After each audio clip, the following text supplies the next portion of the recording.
Ladies and gentlemen, fourth and trollers, it is with great pleasure that we are here for another episode of Fourth and Troll Fantasy on this lovely Tuesday. As you can see, we can see, and we can see you. We are together here in Los Angeles. I'm Noah Selby. I'm Wes Selby. And that's some names to faces. There are some faces to names.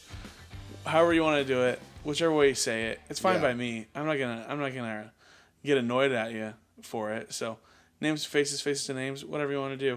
We are here together, live and in person.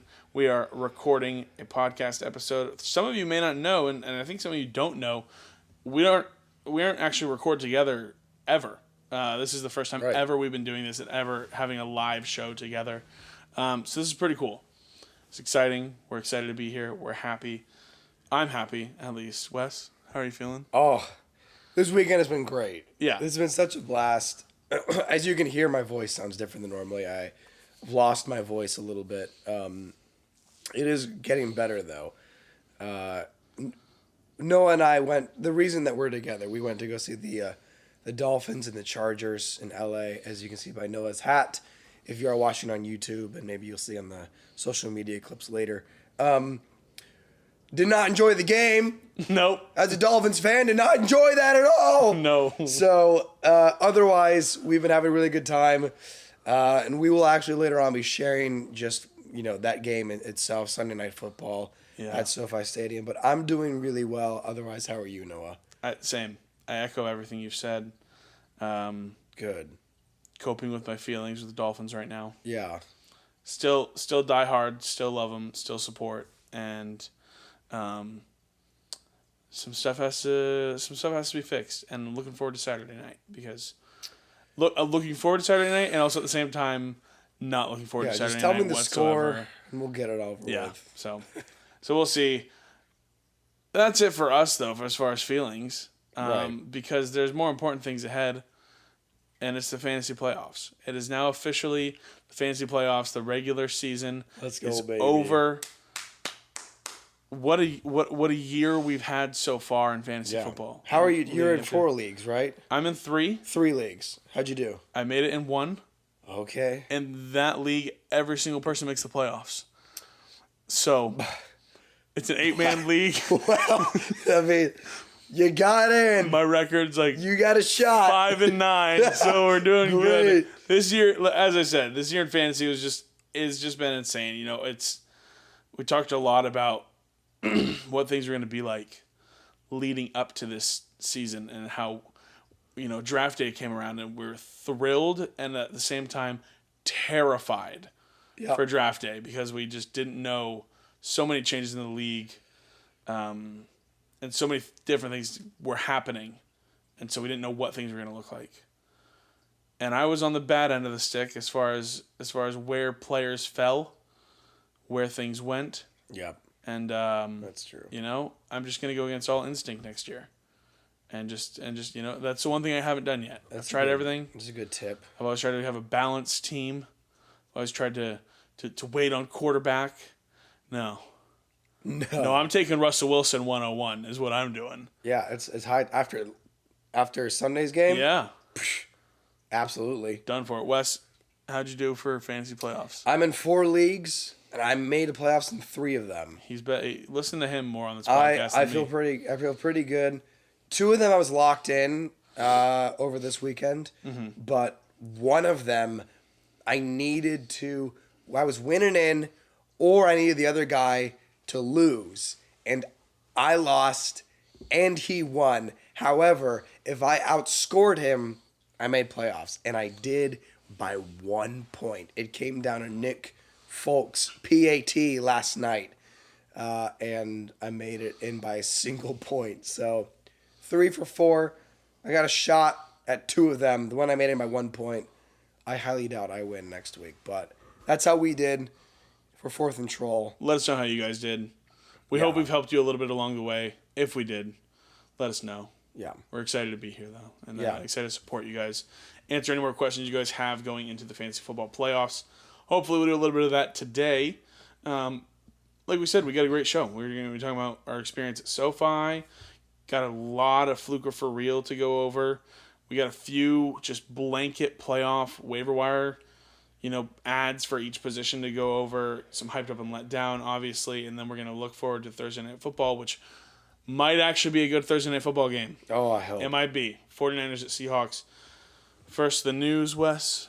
I know you've all been wanting to see his face in person as he delivers this news, so let's hear it. Yeah, all right. So, first things first. There are games on Saturday. Remember this. There are 3 games being played on Saturday, so check your lineups on Friday evening. The 3 games are Colts at Vikings, Ravens at Browns, and Dolphins at Bills. All very good players on all those teams, except the Colts.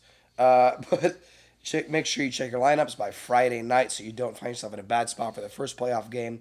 My voice, man, this is going to be tough. I got a lot of news to go through here. It's either going to be people are going to be like, whoa, what's going on with his voice? Or they're going to be like, whoa, he sounds so hot right now. I know. Maybe this is my it's new... raspy. Yeah, I should try to keep this going. Yeah, keep it going. Yeah, all right. So now after that, let's get into some of the player news. Last night, Kyler Murray suffered a really bad non-contact knee injury. He was scrambling on the 3rd play of the game. The initial thought right now is that it's a torn ACL, but an MRI result later today will give us the full picture. Also last night, Ramondre Stevenson went down. He was wrapped up in the first quarter, suffered some kind of ankle injury. He returned to action a few drives later, but then was ruled out in the second half. He's optimistic he's going to play against the Raiders, but you never know how things are going to go. The backup did pretty well as well, so we'll see what Bill Belichick decides. Hey, remember Thursday night, Rams and Baker Mayfield and how that game went? Well, Sean McVay confirmed the day after Thursday night that Baker Mayfield will start for the remainder of the season for the Rams. Might as well have nothing to play for. Yeah. If the chemistry continues with Ben Skoranek and Tutu Atwell, there may be some flex option fillers for injuries or some bad matchups. Okay, 2 Bengals wide receivers got injured. It's not Jamar Chase. It just came off an injury 2 weeks ago, but it's Tyler Boyd and T. Higgins. So Tyler Boyd suffered a finger injury very early on Sunday, was ruled out. Sources say he could miss up to 2 weeks with a dislocated finger. Now, T. Higgins is also considered day-to-day with a hamstring injury. Zach Taylor said that Higgins could have played that day, but at the last minute, he was ruled out because he didn't feel 100% during pregame warm-ups. Zach Taylor said given the nature of hamstring injuries, day-to-day could mean week-to-week. We'll have to play that by ear. Hopefully, he's not out for too long. Mitch Trubisky took over for Kenny Pickett in the first quarter because Pickett suffered a concussion. He'll have to follow the protocol, and if he doesn't recover in time, Trubisky will start next week. Corey Davis was kneed in the head, went to the locker room, and was declared out shortly after exiting, also with a concussion, as several other players dealt with over this weekend. Davis will undergo the concussion protocol in order to play for Sunday.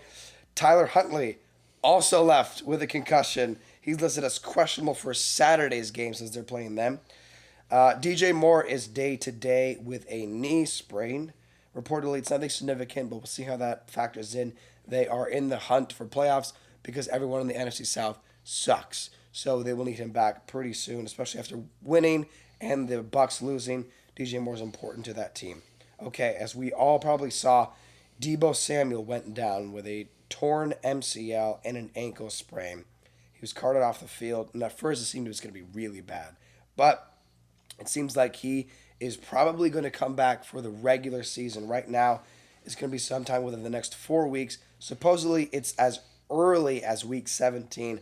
Of course, if he can't make it by week 17, then he's no longer fantasy relevant. So, this is obviously bad news for anyone that's held on to Deebo, but this makes Brandon Ayuk the top wide receiver in San Francisco. Guess who else got a concussion? Russell Wilson. Freaking everybody had a concussion on Sunday. Everyone got concussed. Gee whiz. Okay. Excuse me. Russell Wilson was concussed against the Chiefs. He'll have to follow the protocol throughout the week in order to start again. Of course, Brett Rippon will take over if he doesn't get to play. Also for the Broncos, Courtland Sutton is day-to-day with a hamstring injury, but Hackett as well said that hamstring injury is kind of questionable, so we'll see if that's going to be a factor, if he's going to play again this week. Brock Purdy did pretty darn tootin' well against the Bucs. He injured his oblique while he was obliterating the Bucs, but he could play Thursday night, but because it's a short week, they're not sure if he's going to be playing It's going to be a short turnaround for Brock Purdy. Josh Johnson, 14-year vet, will be playing in his place if he doesn't get a start. This is relevant to us because Brock Purdy was QB6 on the week. He scored better than Josh Allen, Patrick Mahomes. So this is important to us. See how Brock Purdy does. Last two here. Thanks for hanging along with our news segment. Okay, the greatest Jets quarterback in history since Joe Namath, Mike White, got knocked out of the game twice with a couple different problems, but lastly was a rib injury. Was immediately rushed to the hospital in an ambulance following that game. Robert Saleh is still preparing to start Mike White this Thursday night, but if White can't go, then of course Joe Flacco will make the start. Last but not least, the Cowboys signed wide receiver T.Y. Hilton, not OBJ. T.Y. Hilton is to the squad. Obviously, there was a time where T.Y. Hilton was incredible. That is several seasons ago, so I'm not really feeling this as a fantasy impact, but you never know. We're pretty certain this is not going to be a huge change. Last time he was good was like Andrew Luck. Yeah, that was like the last good year. So that's it for the news. Thanks for hanging along with my shaky voice. Let's get into the first playoffs. You're doing great, Wes. You're doing great. You're doing great. Let's jump into hyped up, let down. Hyped up and let down. Nice. Thanks. That's good. Yeah. Improvised. We should we should commemorate. Yeah, do you want something for your voice? I would love something for my voice here. Hey. No, we dealt with a lot this weekend as Dolphins fans. We're gonna talk about the game So let's crack a cold one. Cheers. Beauty. Oh, there's not a better beverage on the face of the planet. That's delicious. We're in person. We're gonna enjoy this together. Yeah, it's a good time. Hyped up and let down. Somebody who just had everyone hyped up, and Wes and I couldn't believe it, obviously, was Evan Ingram. We're just watching this guy just be the greatest tight end on the face of the planet. Hilarious.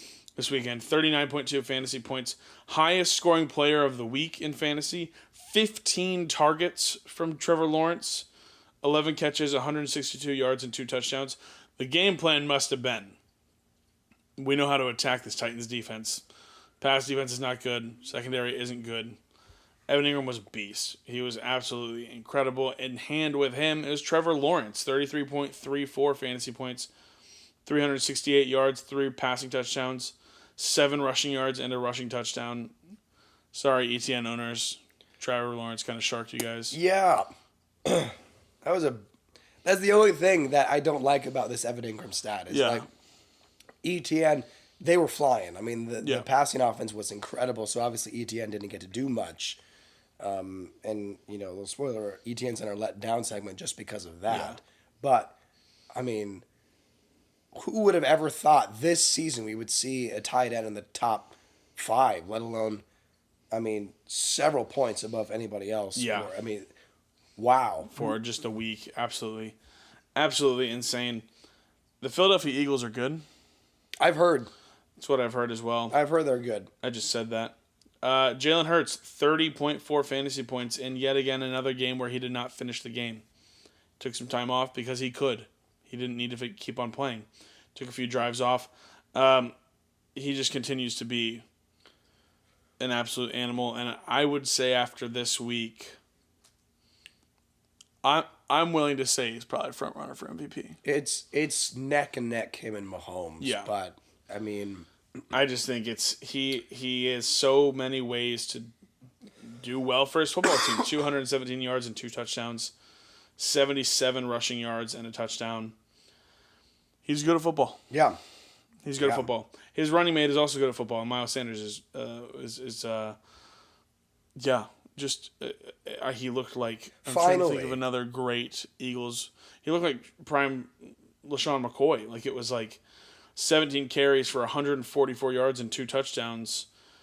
Only 1 catch for 11 yards, but when you rush for 144 and 2 tugs, like doesn't matter. Your PPR value doesn't matter there. 28.5 fantasy points for Miles Sanders. The amazing thing to me with this Eagles stat is like AJ Brown was just kind of fine by his standards. Yeah, he scored.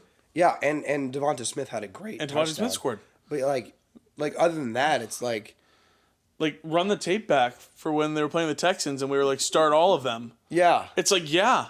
Yeah. Start all of them. They're so good. Yeah. Everyone, like, no one gets chipped. It's not like one person does really well. They all do really well. And hyped up, we kind of focus on those that get a lot of points, usually 30 plus. But, like, when you look at Miles Sanders, it's like, let's go, dude. I'm so glad he's doing well because I had no interest in him after, like 2 years ago. Me too. It's good to see him doing well, especially just in an offense where I felt like last season they didn't get going until they were running the ball. And then when they were running the ball last season, he was hurt. So it's good to see him being able to benefit from the running game as well. I do remember. I'm cutting you off. I'm sorry. That's okay. No, I was just going to Jordan Howard was relevant last year for this team in fantasy. Oh, because he got like a lot of running yard touchdowns. Yeah, they were running, and they were like, hey, who's the ghost of Eagles past that's still in the league that we can bring in? Yeah. I was just happy to see Miles Sanders. I was just going to say that I remember when they traded for A.J. Brown, I looked at the stats, and the Eagles and Titans were the top two. They ran the most rushing plays in the league last season. So I thought it was going to, it was going to be interesting to see how A.J. Brown adapted with that. But, like, that's the point, is that they're running really well. Yeah. And now Jalen Hurts is throwing really well, too. Yeah. They're so good. That's a good team, for sure. Jerick McKinnon makes me mad.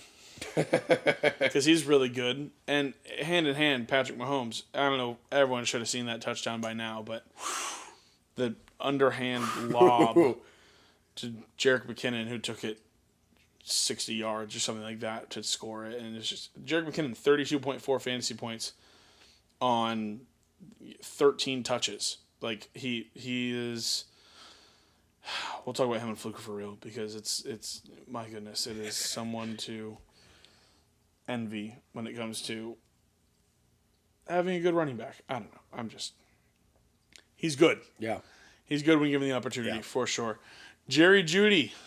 Oh, Rudy.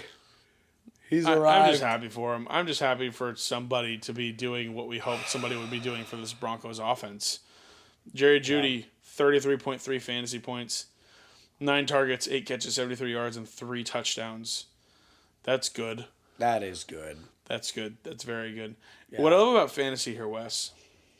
Yeah. I don't want to gloss over Jerry Jeudy. It was a great performance, and if you had him in your lineup, he may have saved you. If you've held on to him this whole time. Yeah, he may have saved you this week for a playoff spot, maybe. But I don't want to gloss over him too fast. But what I love about fantasy is Jerry Jeudy scored 33.3 fantasy points on 73 receiving yards, and Justin Jefferson scored 33.3 fantasy points on 223 receiving yards. Right. It's like the different ways you can score.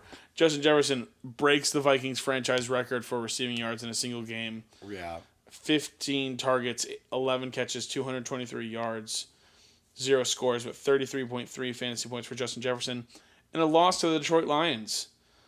Hey, I wonder if he might be a little annoyed. I probably would be. You got to wonder if Kirk Cousins is...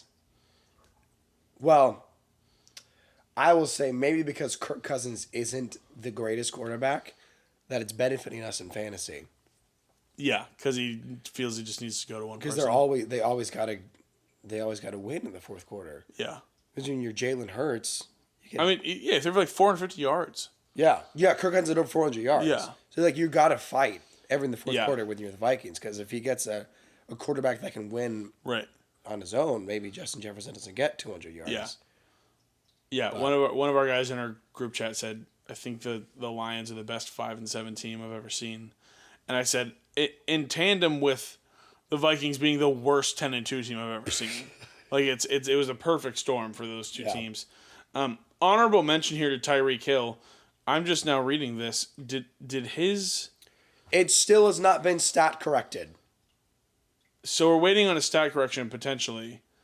Because Tyreek Hill, 24.1 fantasy points, 10 targets, 4 catches, 81 yards, and a touchdown. Unless I'm mistaken. Has that been corrected? I don't believe it has. I can double check it real quick. Okay. I'm trying to do my quick math real quick. Is that 12.1 plus 6? So maybe that would just be 20.1. So then, about 4.1 somewhere. Yeah. All right. Well, now I'm curious. So now I want to look. We're gonna look it up. All right, because obviously While you're looking that up, I'll just explain. Yeah. Tyreek Hill had that fumble recovery for a touchdown against the Chargers, which we got to watch live. But it still doesn't look like it was added to his fantasy total. So, unless it has been by now. We're doing this real time. So I don't know exactly how the scoring works. In ESPN Fantasy, I believe... So it's showing his receiving yards, touchdown reception, his receptions, and then a stat category of fumble recovered for a touchdown, which was 6 extra points. So maybe you don't get the yards. Oh, you don't get the off yards. of that, but if they recovered like his play. Got it. I'm assuming there'll be some sort of conversation there and maybe people tweeting out about what to actually do with that there. It was a 57-yard run. Yeah. If you, again, another play everyone should have seen, but it was just Jeff Wilson was going up the middle, fumbled, was beating himself up about it as everyone was in the pile. And then Teron Armstead flicked the ball out of the pile, and Tyreek Hill scooped it and ran 57 yards for a touchdown. So, one of the 2 times Noah and I celebrated. One of the 2 moments of joy, yeah. No, I mean, I'll say honorable mention to Tyreek Hill even without that because he seems to be almost the entire Dolphins offense over the last 2 weeks. So, yeah, that is very true. We won't get into that. Just, here, enjoy your cold one. Let's get let down. Perfect segue to get let down. Yeah, numbs the pain. Perfect segue to get let down. Jeez. Just a few guys here that's just absolutely disappointment. Yep. Stephon Diggs. I spoke 1 week too early, I think, or one matchup too early on this Stephon Diggs Sauce Gardner matchup. Yeah. Because 3 for 37 is not what you're wanting out of Stephon Diggs, and probably lost some of you. Maybe you were winning in with Stephon Diggs for your fantasy playoffs. Yeah, it's possible. And 6.7 was not what you were looking for. Let down. I will just say, Sauce Gardner may already be top 5 defensive back in the league. Yeah, he's so good. He's phenomenal. And now with Stephon Diggs, you have to just wonder, is it just... are you in a conversation of benching your wide receiver just because they're going against Sauce? That's something to think about next year, Depending on who the player is, yeah. I'll still...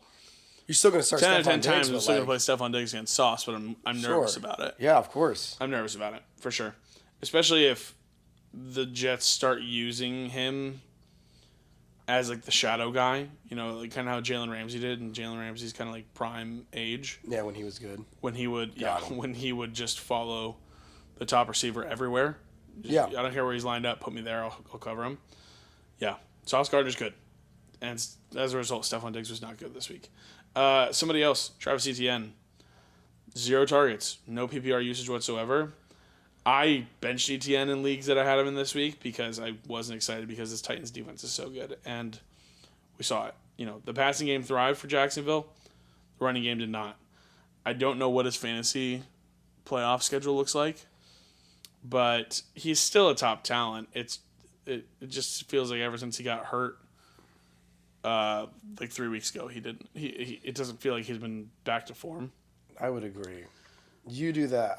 We'll circle back to the Jaguars' remaining schedule. Yeah, that's fine. Go through letdown. That's fine. Saquon Barkley let us down too. I'm not sure how high expectations were against the Eagles, but 6.8 points from a guy who's been a top guy this year is definitely disappointing. Man, I hope the Giants can string a couple wins together to make a playoff still. I got the Jags schedule here. They're playing the Dallas Cowboys next week. Then they play the New York Jets. Oh. And then they play the Houston Texans. All right. Well, if you make it to the championship, you got a shot. Put him in. There you go. Joe Mixon hasn't scored a touchdown since his 5-touchdown game. Wow. I wish someone said to sell him after that 5-touchdown game. That would have been really good advice. I did. You did? Yeah. That was you? Yeah, that was me. Noah. I did that. Wow. Maybe it didn't. Oh, well. 9.6 fantasy points isn't what you're hoping for there. Yeah. Let down. In the real world, 96 yards. On 14 carries is great. That's fantastic. Yeah, that's awesome. In the fantasy football world, get care. out of here. Yeah, I don't care. You lazy tailback. Yeah, you absolute less than 10 points. Trash can, yeah. Yeah, absolutely awful. Speaking of trash cans, Tua Tagovailoa. Yeah, great segue. Oh, man. Thanks, dude. 12.6 fantasy points. 10 for 28. 145 yards and a touchdown. He had like 4 completions up until like 5 minutes left in the third quarter. We need to let's just talk about it. Okay, so here's the conclusion we kind of came to. Yeah. Is that it felt like 2 weeks ago against San Francisco, Mike McDaniel schemed up a great game for Tua. And Tua was off the mark. And this week, against the Chargers, it felt like Tua was putting the ball where he needed to put the ball, but the scheme that the Chargers defense was playing against, they had fairly well locked up and covered on. And it felt like there was no adjustment made by the coaching staff. And so it's 2 weeks in a row of incompetence from 2 major pieces of this team and this offense that's just going going unresolved, and it does and nothing. Tua isn't suddenly terrible at football. We saw the 60-yard touchdown to Tyreek. Like, it was like that ball was in a good spot. Like, they hit on a play where they had a good play there, and Tyreek was in press coverage and man to man, and he had a shot, and Tua took it and placed the ball where it needed to be, in stride, by the way. and Tyreek kicked it to the house. It's not that Tua's suddenly terrible at football. There's a disconnect on this offense, and it needs to be figured out because this team is dangerously close to potentially not winning another game the rest of the season, missing the playoffs. Like, it's like if this isn't figured out, it's more than X's and O's. Like, it's like, no, there needs to be someone held accountable for the situation. And I love Mike McDaniel, and he's taken accountability before for stuff. But there needs to be something figured out on this offense if we want a real shot at actually making the playoffs, let alone like winning a playoff game this season. I noticed 2 things, and then we'll move on to Fluke for real. It looked like, as we were watching it, we realized this as we watched the game, but then we saw a tweet. I think the next, that night, I think. Someone said it looked like every single receiving route was at least 10 yards. Yeah. And it was like, why don't we just do some intermediate passing? Yeah. Why don't the Dolphins receivers? I guess so that's the first thought. And the second thought is maybe in somebody's head, the build-up about the Dolphins offense being explosive got to somebody's head and got to the attention too much into the forefront of their identity that they felt like all they could do were explosive plays. And instead, you end up with 10 for 28 because they're just trying to do too much at one time. Yeah, 10 for 28 and 3rd and 8+ on every single third down. Yeah. On the night. We were saying we don't remember anything that was 3rd and 5 or shorter. It's just. I don't know how many first downs the Dolphins got. Also, Jalen Waddle had 4 targets. Crazy. Involve the man. It's not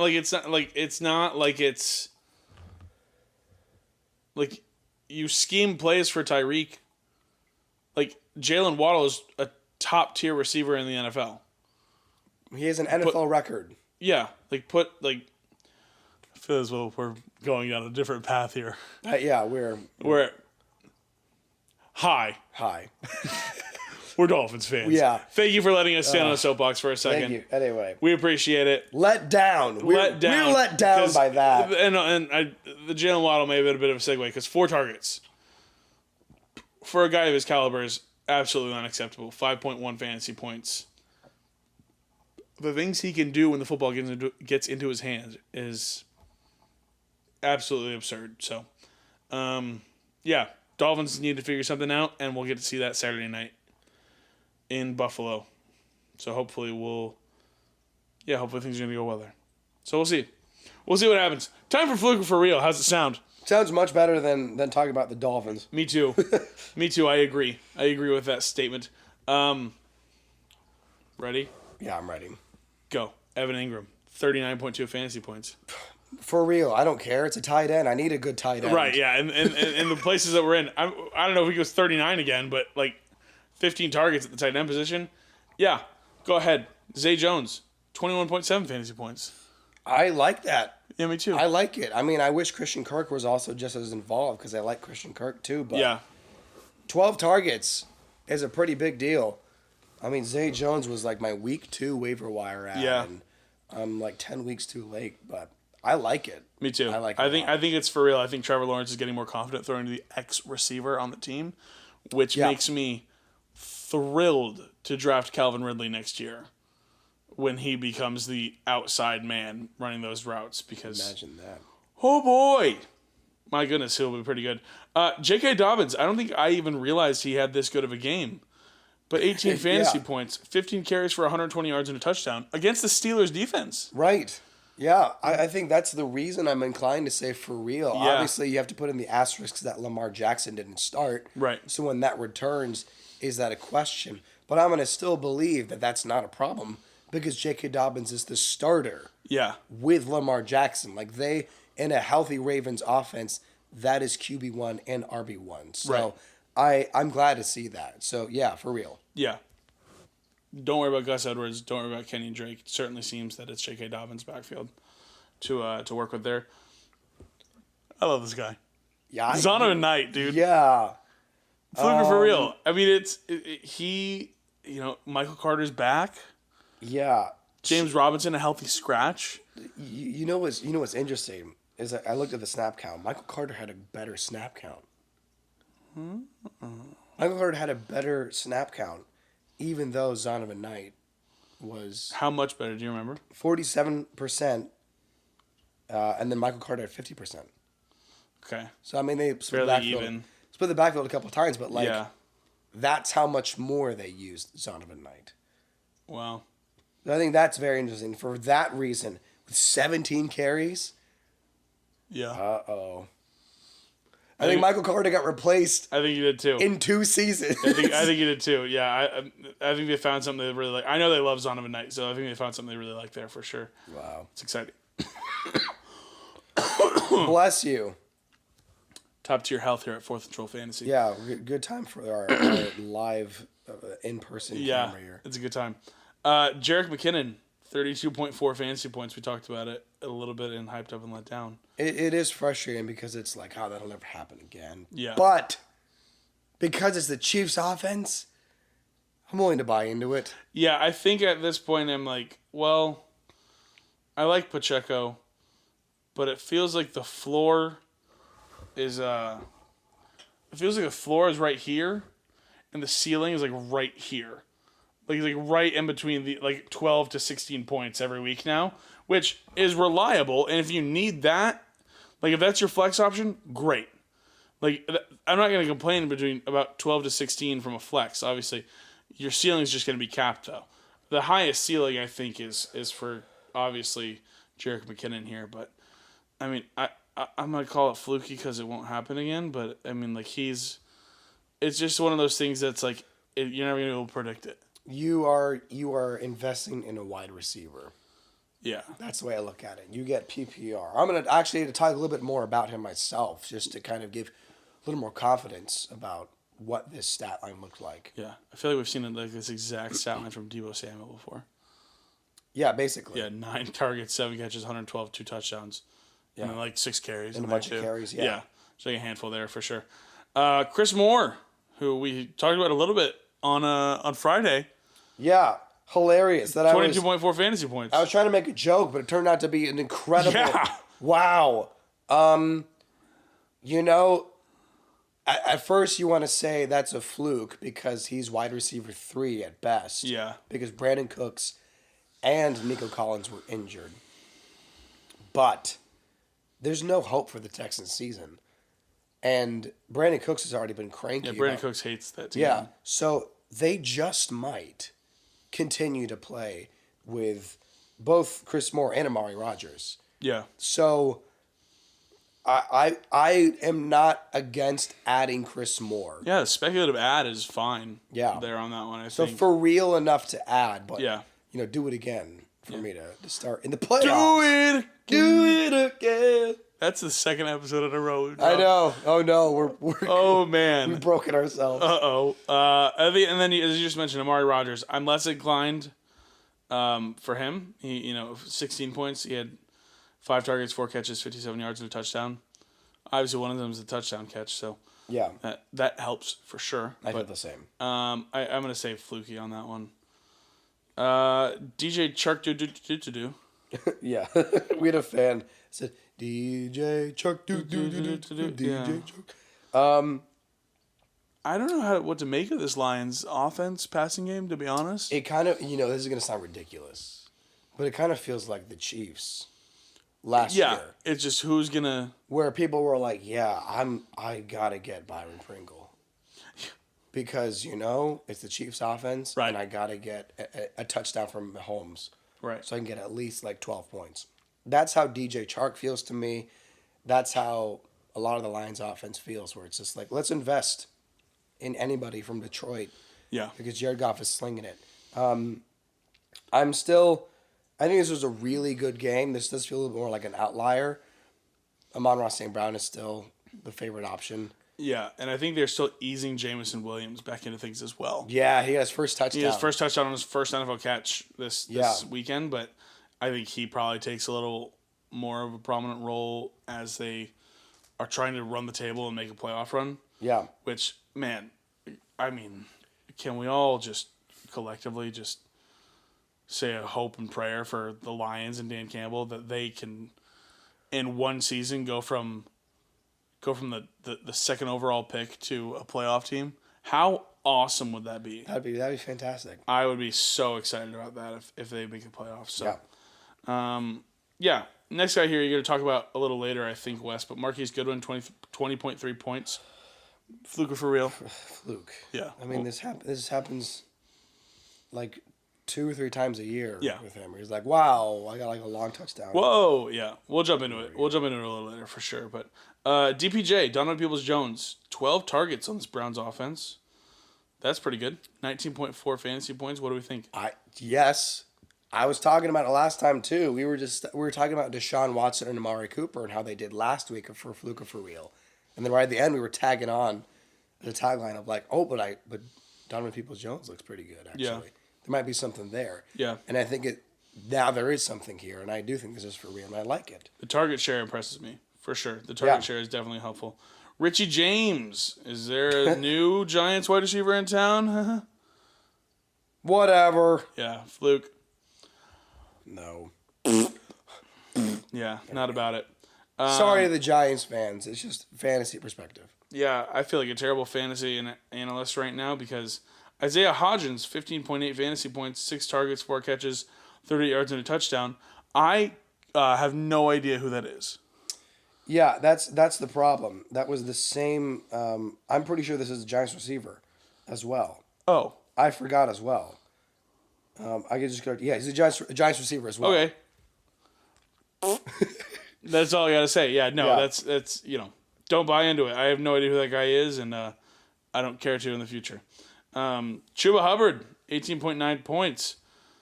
We all thought Foreman was going to be the guy, and here we go. Hubbard comes out and gets nearly 19 points. Fluker for real, or are we at a standstill with this backfield? I am a 70% fluke answer. Yeah. The only 30% is that friggin' Steve Wilkes has made it clear that he's going to roll with a hot hand. Yeah. And maybe it's Hubbard now. And maybe it is Hubbard. And worth noting, we talked last week about Foreman not being 100%. Maybe this was that. Yeah, and I made a note of the snap count as well. Foreman had 47% of snaps, and Hubbard only had 32%. Yeah. But Hubbard did so much with his snap count. Over 5 yards a carry. Yeah. And a touchdown, 3 catches, 25 yards. Yeah, I mean... Interesting. worth monitoring. I don't know if you made the playoffs with Foreman as a prominent key starter for your team. I don't know how you're feeling right now, but I maybe there's somebody to Not good. Somebody to. I'm one of them. Yeah, somebody to shift to maybe. Pierre Strong, Jr. I'll say that. Junior. 17 fantasy points, 5 carries, 70 yards and a touchdown. Yeah. 2 catches for 20 yards. I don't know. Fluke or for real, Wes? There's so many conditions to this. It's like, okay, if Damian Harris is going to stay out, all right. If Ramondre Stevens is going to stay out, then yeah. I thought he did really well and was a strong runner. Like, when you're the third string running back, it's just like, it's hard to buy into that because you just don't know if you can rely on that kind of, you don't want to depend on people's injury status. And it's like, I mean, I don't know. I just say Fluke because it's like he had a great game, but like, how do I trust that third string back? The 2 starters are injured. Yeah, I'd like to think that Ramondre Stevenson staying out was more of just precautionary, and that they want to be able to obviously keep him for any sort of playoff push they're going to try and make. So, yeah, I'll say Fluke. I'll say Fluke in that regard. Please forgive me. Chigoziem Okonkwo, I believe is the pronunciation. Chigoziem Okonkwo? Okonkwo? I believe it's Okonkwo. If I'm remembering hearing the call correctly, because he scored a touchdown this week. 6 targets, 6 catches, 45 yards, and a touchdown. I believe this is his second week in a row scoring a touchdown as well. I believe he scored last week, but did not have the catches in yards last week. He scored on a short touchdown, I believe. But 18.5 fantasy points. Is that potentially the highest for a Titans pass catcher? Ever this season? Right, yeah. I mean, aside from Nick Akine Westbrook having a really great long touchdown. I don't know. Austin Hooper is still on that roster. Right. It's just hard for me to depend on anyone in that Titans offense outside of Derrick Henry. Derrick Henry fumbled twice. Right. And still had over 20 points. For me, I'm too embittered by the Titans offense to think like, yep, I'm going to roll the dice for the playoffs. I'm starting a Titans tight end. Yeah. So for me, I'm just going to keep saying Fluke. I'm sorry. Yeah. No offense. No, I'm with you. I agree. 10.8 fantasy points last week, 18.5 this week. If you are in desperate need, take a shot and hope you can move on. But if not, we don't blame you. Brock Purdy. Dirty Purdy. That's what I'm calling him. I love it. Dirty Purdy. 21.7 fantasy points, 185 yards, and 3 total touchdowns, 2 through the air, 1 on the ground. I don't care when Trey Lance is healthy. I don't care. Like, keep the man as the starter. That's probably an overreaction because we haven't seen anything enough from Trey Lance to really say that yet. But I'm so happy for Brock Purdy, man. Mr. Irrelevant, the final pick in the draft, from Mr. Irrelevant, just decimated, outperformed Brady by a long shot. Yeah, that alone is fantastic. Here's my thinking: Brock Purdy did look good. He made a lot of clutch plays in a game that wasn't close, so I give him that. If he's playing Thursday, that'll be a great test because that'll be kind of the Niners' way of nailing in the final nail in the coffin to secure the NFC West, essentially. Because they're playing the Seahawks, who have the last shot to take that. Right. I want the 49ers quarterback, whoever it is. Yeah. Now, I know Debo is going to be out, but Christian McCaffrey's still there. Brandon Ayuk is still there. George Kittle's still there. Kyle Juszczyk's still there. I still really like the Niners, so I want the Niners quarterback, whoever it is. Yeah. I'm in agreement. Dirty Purdy is on it's on my Christmas list this year, just so you guys know. Yeah. For all the good that comes, we have to talk about the bad. Right. And let's just jump into it. Fluke for real here. Mark Andrews, 3.7 fantasy points. Because it's so many weeks in a row that he's just disappointed. Yeah. You have to still put an asterisk that Lamar Jackson's not there. Yeah, and it's And I mean, what else are you gonna do? It's Mark Andrews. You know you he's got great. you can't start anybody else over him. George Kittle's been very inefficient in fantasy, but I'm still gonna start George Kittle if I have him because you just have to with a tight end. Tight ends are so bad this year that you gotta start them. But this is asterisk for real, fluke, whatever. Lamar Jackson, come back soon, please. Jamal Williams, 3.7 fantasy points. The streak ran out. What do we think here? Fluke or for real? It's. I'm starting to feel this is fluky, or for real rather. I'm starting to feel this is for real. Yeah. Only because it seems like this offense is really firing all cylinders in the passing game, and this has happened before.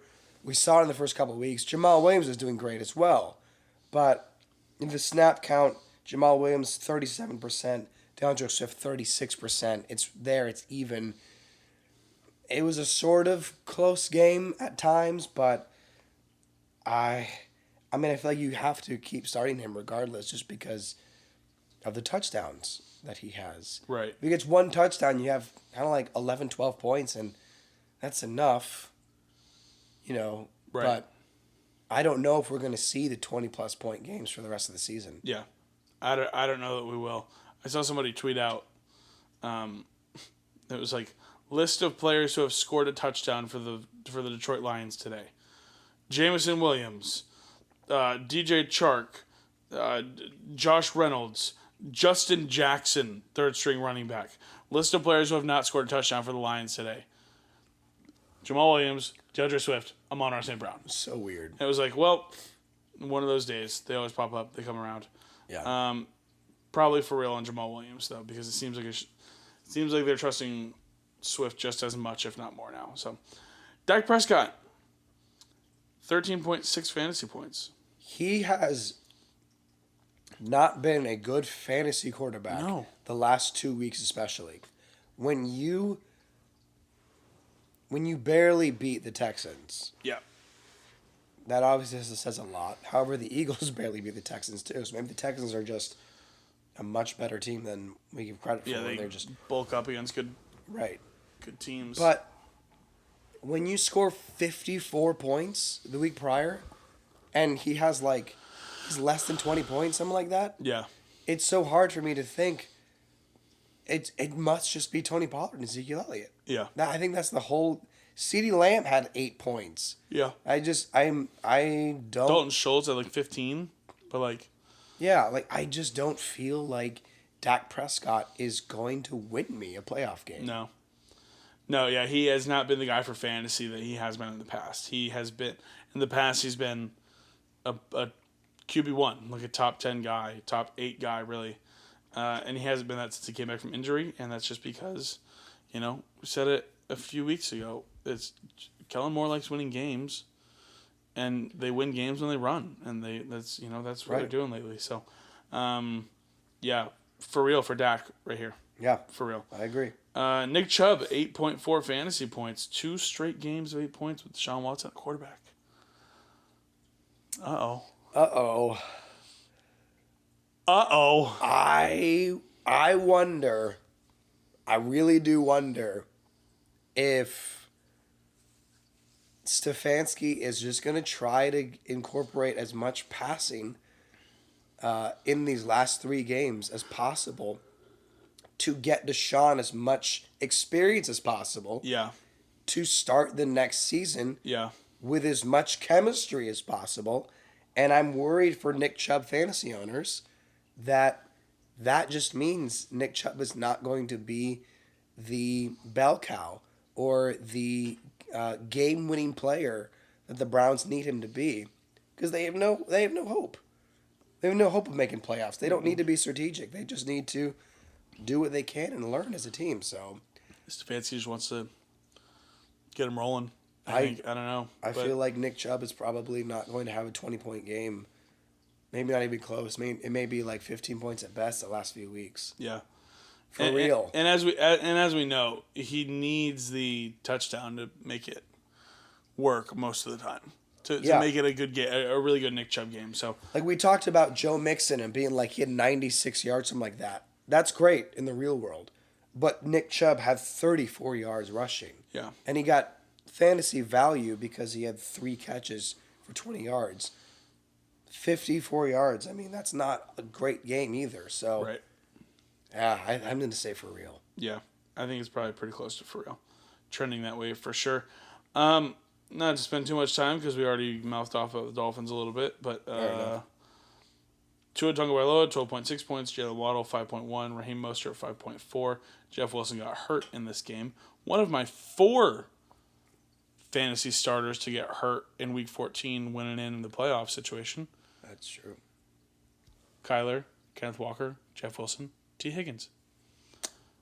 4 of them. Yeah. Anyways. Anyway.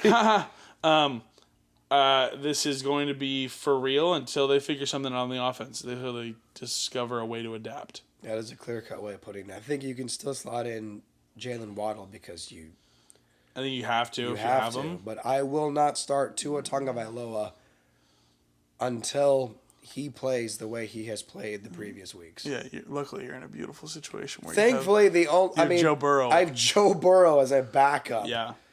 So I'm fine there, but I've got another league. No worries. I've got for 2 playoffs. other leagues where I've got Tua, and I don't have a backup, and so I may have to. Dirty Purdy. I'm looking forward to your QB waiver wire ad, Noah, so I can get some help. You got it, yeah. Speaking of that, we're going to go ahead and jump in here to our waiver ads of the week. Do it a little differently this week because we're going to do 4 players this episode, 1 from each category, because it's just worth, looking at and talking about these guys, all these guys going into the playoffs, how they can be beneficial, not just this week, but for the next 3 weeks for you. I'm going to start us off, Wes, with my quarterback. Yeah.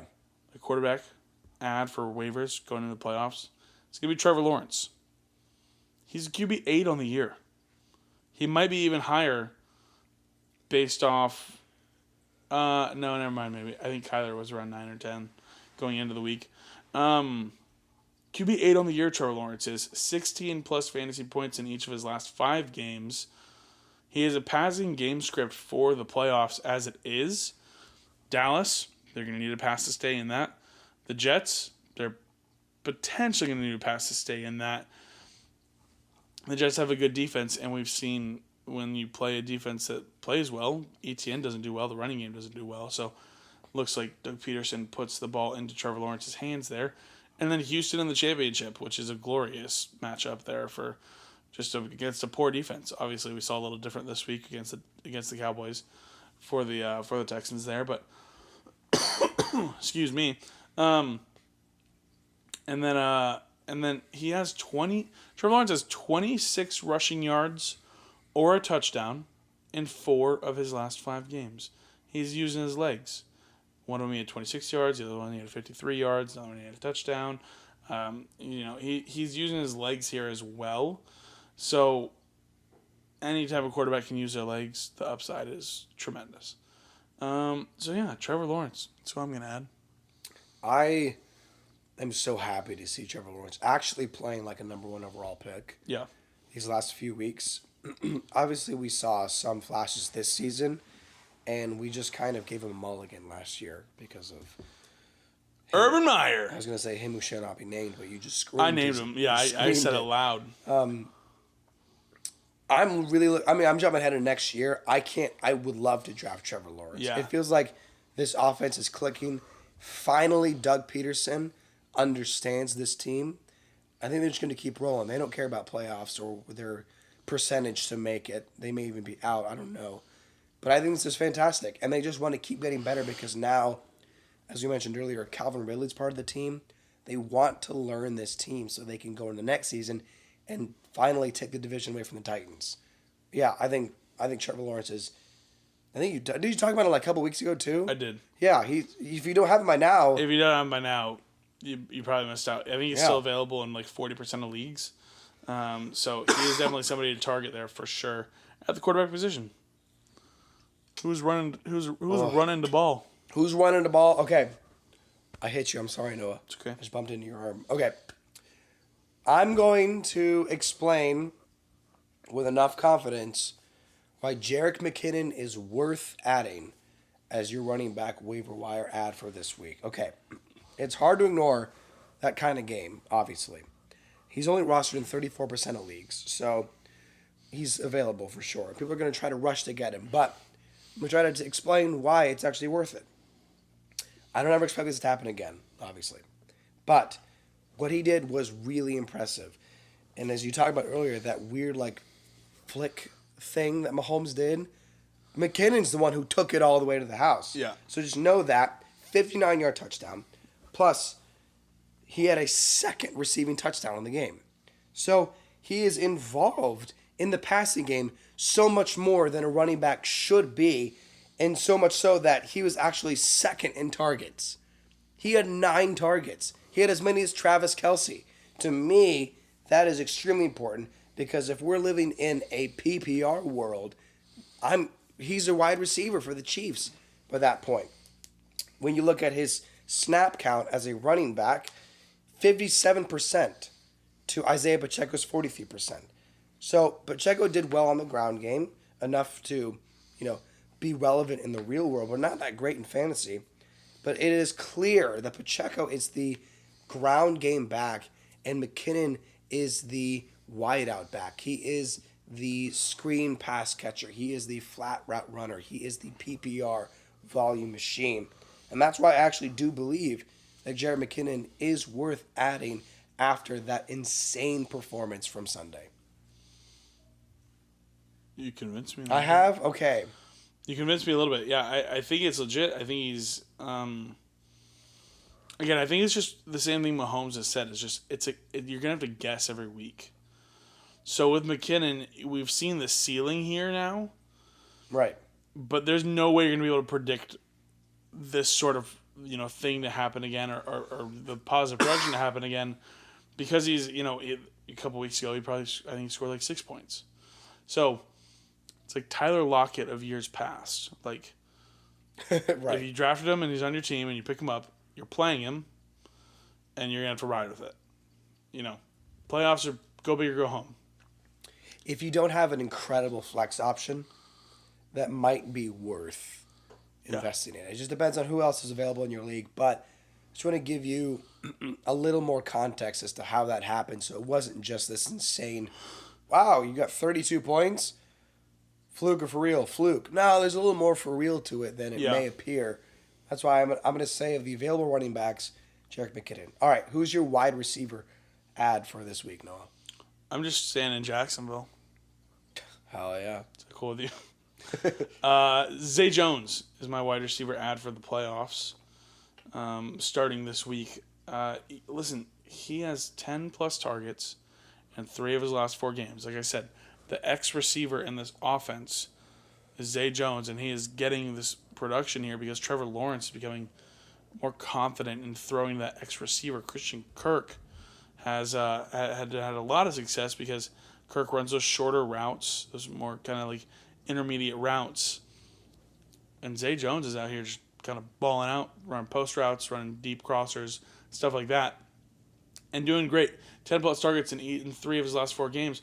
Over his last 4 weeks in fantasy, at 14.8 points, 27.5 points. He had a down week of 3.6 against Detroit, and a 21.7 this just past week.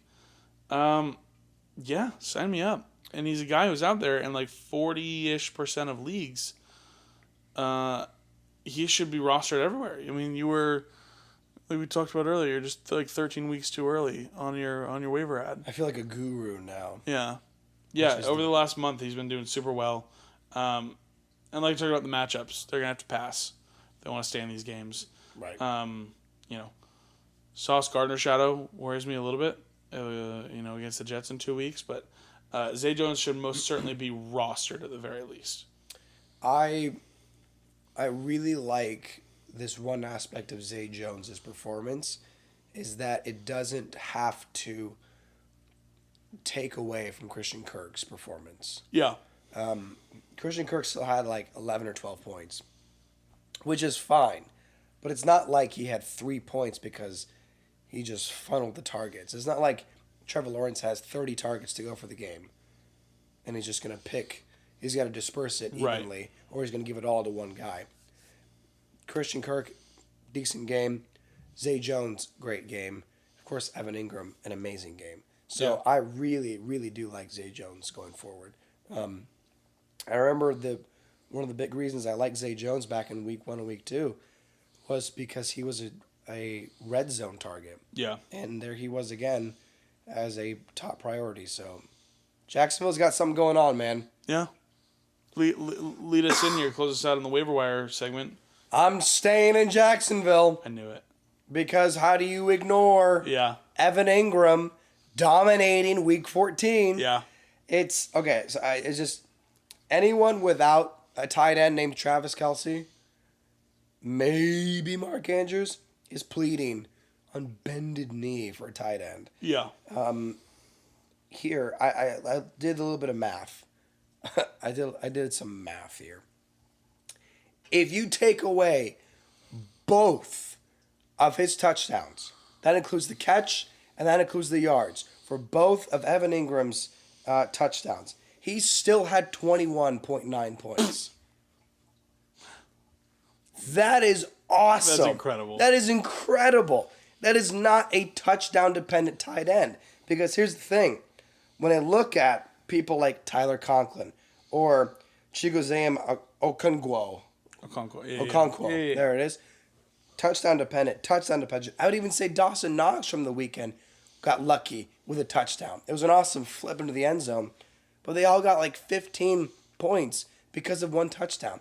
You take that away, they are well in like the single digits. Yeah. Of course, I'm saying take away the touchdown from a tight end.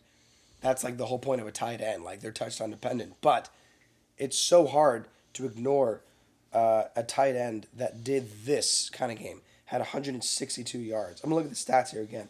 162 yards, 15 targets, 11 catches.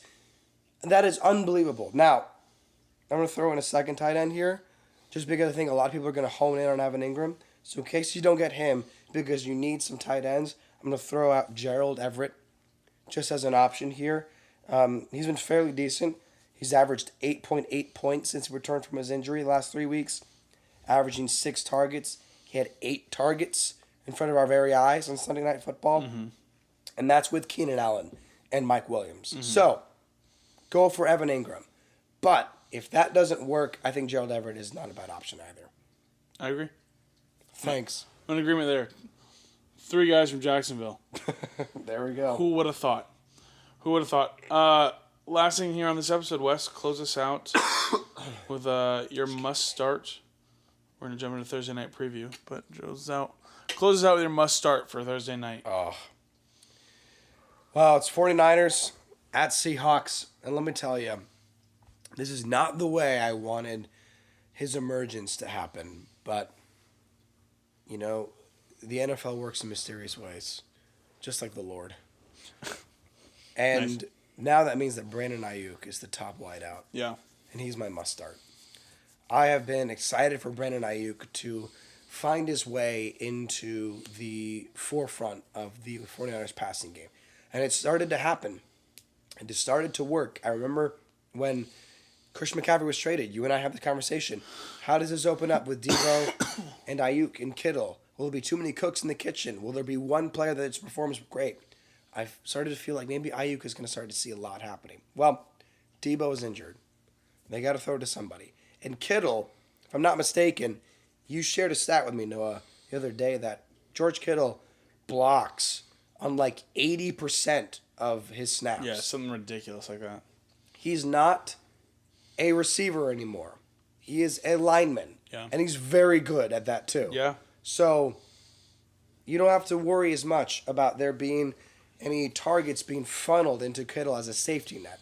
I think Ayuk is going to have an explosive game because, one, the Seahawks defense is not that great anymore, especially the rush defense. So McCaffrey's going to have a phenomenal night. But I think Ayuk should be locked in as a wide receiver 2. Get him in and expect this to be a 17-plus point game from Ayuk. I really feel it. He's going to have a fantastic night. Book it! 17 points. I like it. Like you said, I hate that it's under the circumstance, but Thursday Night Football could very well be Brandon Ayuk, like, arrival to the season. He had a great game against Atlanta this past year, or this season. But we could see him ball out under the lights. Yeah, and I think this could also be an introduction to the world. Brandon Ayuk, I think, is still forgotten in the common NFL fan. So, all right, who's your must start, Noah, for this week?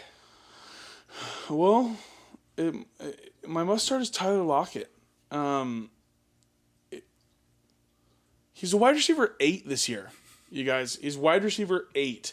We went on the record saying that we wouldn't be surprised if this team didn't win a single game this year. I'm at a loss for words with what they're able to do. And Pete Carroll is slept on right now as a Coach of the Year candidate. I truly think he should be in a much higher conversation as a Coach of the Year candidate. He's been so good what he's done with this team. Tyler Lockett has scored a touchdown in 7 straight games. 7 straight games. Tyler Lockett has scored a touchdown. That equals good things for fantasy football, people. This team is throwing at a higher rate than they ever did with Russell Wilson in Seattle, which is borderline laughable because the whole thing was let Russ cook, and Pete Carroll never did that. And now he's letting Geno Smith do that, and he is cooking 5-star Michelin tier restaurant food and performances in fantasy football. He is throwing touchdowns to multiple people, Tyler Lockett being one of them for 7 straight games. The 49ers are no joke, like tough defense. And don't get me wrong, this defense is legit as a Dolphins fan. Trust me, I've seen them firsthand. But with how the Niners offense is kind of looking under Brock Purdy here, Seahawks are going to need to score. Seahawks are going to need to score to go ahead and try and compete and win this football game against the 49ers on Thursday night. I'm more just instilling confidence and giving a seal of a fourth and troll seal of approval here. But Tyler Lockett's a must start in round 1 of the fantasy football playoffs this year, regardless of the opponent, regardless of anything. He's a cheat code this year in fantasy, it feels like. He is the improbable statistic. Because I talked about how wide receivers that see 4 or fewer targets in week 1 have like a 9% chance to be in the top 15. Yeah. This will be his 3rd year in a row of having 4 or fewer targets in week 1 and finishing in the top 15. It takes, I guess, a few weeks for him to get going. And when he gets going, he goes. He's phenomenal. Yeah. And he really is one of the best Seahawks receivers in their franchise. I mean, that's, next to a couple good names there too. But, yeah, Tyler Lockett has been fantastic. And I also like that you're saying it just to give him credit. We got to be talking about Tyler Lockett more often in our best wide receivers of the season conversation. So seriously, one of the best values in fantasy this year for sure. Probably along with his quarterback Geno Smith, to be completely honest. Risky starts, Wes. Who's risky on Thursday night? Well, it's going to be his quarterback, Geno Smith, honestly. I think it's going to be a risk for 2 reasons. First reason, 49ers defense is really good, as Noah just said. And obviously, starting against a fantastic defense, especially a defense that was able to hold the Bucs to, 7 points, I think, on Sunday, is worth taking note of. We already know the 49ers defense is fantastic. However, I feel like that the Seahawks magic is gone. It's lost its charm. Start of the season, we were enamored with Geno Smith. They were 6-3 at one point, and it was incredible. And they've won 1 game since, and it has not been in their favor anymore. So I think that Geno Smith, incredible comeback player of the year idea, is starting to fade away. Most importantly, Geno Smith's worst game in fantasy by far was against the Niners in week 2. He scored 6 points. That was it. Yeah. Every other game, it's been like 25 points, 22 points, 19 points. It's been fine. It's been good. But against a defense that held him to 6 points, and they're way better now than they were in week 2. Yeah. I think it's a risk. I know you like the stats. I know you like what can happen. DK Metcalf, Tyler Lockett, I get it. But I think it's a risk, and I think it's a bad risk to try to start Geno Smith in your first playoff game, especially against a defense that is phenomenal. That's why he's my risky start. Mic drop. Mic drop. Mic drop. No, I agree. It's terrifying to start any skill position player against this 49ers defense. You have no idea how they're going to do. And at the quarterback position, it's probably the most important one for your team. Not sure if Gino's the guy that I want to go with. No, I mean, he's been great. Obviously, we talked about he's been great, but it's just a scary thought to try to have him carry your team in likely the most confident position in your lineup, and it's just not good news. So, that's my risky start. Who's your risky start? Dirty Purdy. Oh, boy. Yeah. I can't tell you guys how much I love this guy. He's balling. Dirty Purdy's a straight-up baller. He's embraced the role of starting quarterback in full swing, and he's got the team behind him, offense and defense. Like everybody out there loves him. He's got an arm. He uses his legs. I'm bought in. I'm on board. If you lost Kyler, or you're not loving your playoff round 1 matchup, I don't know. Why not go for Brock Purdy this week against the Seattle team that just got bullied by the elite, high-powered offensive likes of the Carolina Panthers? Why not? It's a risk, especially in a playoff matchup. But go big or go home. Risky start. Dirty Purdy. I've thought about it. Yeah. I mean, it sounds stupid, but it's like, man, I don't know if I want to start Tua without he's been playing. I wouldn't. What? I mean, it sounds so dumb, but I get it. I get it, Yeah. and especially with what the Panthers just did of all teams too. Oh, that'd be awesome. We come back for Friday's show. All right, Brock Purdy put up 33 points. Yeah. Hope you started him. 2 rushing touchdowns. Yeah, do it. I'm excited about it. Wes, close us out here. Don't start who on Thursday night? Marquise Goodwin. I mean, I don't know how many times I have to tell you, but these are fluky games. And I just want to say it so you don't wonder. Marquise Goodwin got lucky. 20 points. There you go. Week before, 2 points. Week before that, 8.5. And then it was a bye week. And then 11.8 points. And then he was hurt. 7 points. He's at 2 0-point games. It's a fluke. Just look at his stats. Yeah. Look at the fantasy value. There's nothing there. I don't care that in week 7 he also had a 20-point game. It's a fluke. This happens a few times a year. This was the other time. Don't start him. Don't try to get cute. Marquise Goodwin, don't start.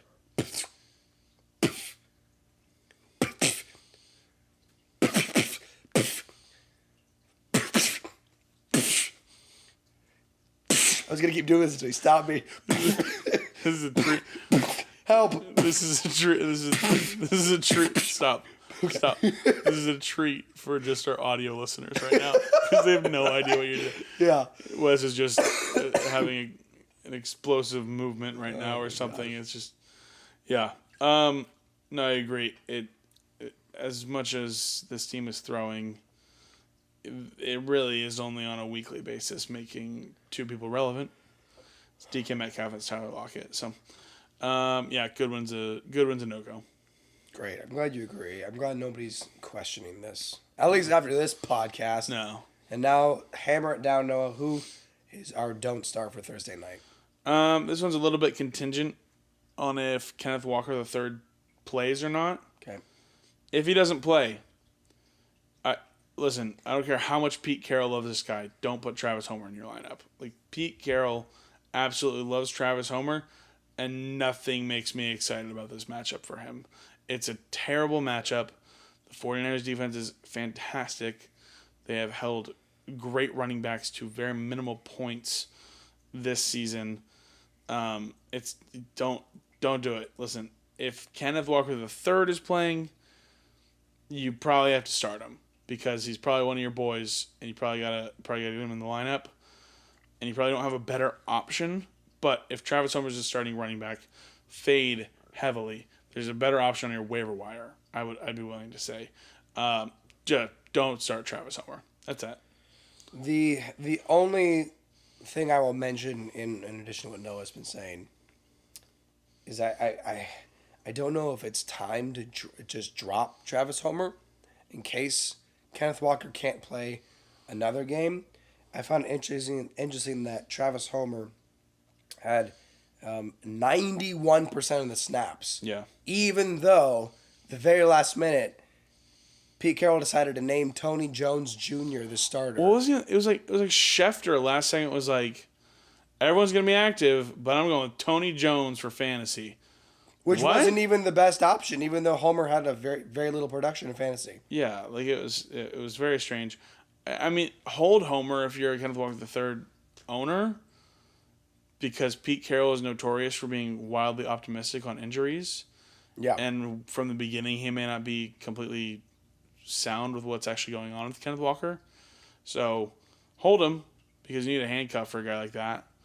And Travis Homer does get almost all the work when he's gone. But don't start Travis Homer against the 49ers.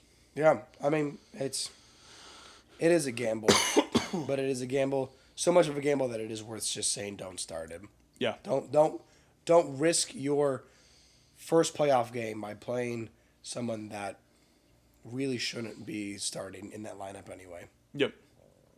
Well done. Thanks, dude. This was fun. This was fun. Yeah. We're live and in person. Yeah. Having some cold ones together to enjoy this in-person podcast. This has been wonderful. Thanks for listening, everybody. It's been a great time. Wherever you are listening, we'd appreciate it if you gave the episode 5 stars. Write something funny in the review. I'll give you a shout out next time if you do that. We're on social media everywhere at 4th and Troll, and on Facebook at 4th and Troll Fantasy. Look for our mascot Teddy the Troll and make him smile by giving us a follow and joining us next time. Every Tuesday and Friday, I'm Noah Selby. And I'm Wes Selby. And this has been 4th and Troll Fantasy.